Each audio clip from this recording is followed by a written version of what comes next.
Des scènes qui se répètent samedi dernier à Paris sur les Champs-Élysées. Des casseurs qui semblent agir en toute impunité.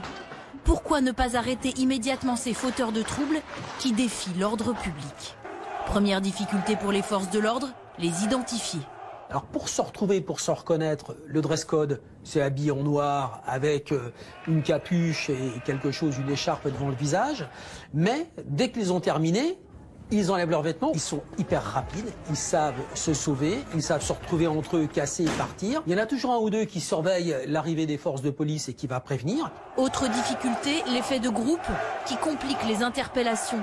Comme samedi dernier, cet individu arrêté, neutralisé, qui tente de prendre la fuite avant d'être à nouveau plaqué au sol. Autour de lui, un attroupement se forme très réactif. Ça peut générer des mouvements de foule imprévus, avec peut-être des mouvements de défense ou même d'attaque des forces de l'ordre pour récupérer la personne interpellée. Et de temps en temps, malheureusement, c'est une réalité, il vaut mieux laisser faire plutôt que d'aller interpeller, parce qu'on sait que ça va créer il y a trop de risques pour les personnes aux alentours.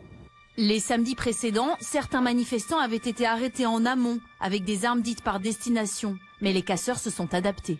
Il y a des actes préparatoires, des repérages qui sont réalisés et il y a du matériel qui est souvent aussi entreposé, stocké préalablement. Et donc en fait l'interpellation est très compliquée parce que sur quel fondement est-ce que l'on vous retient?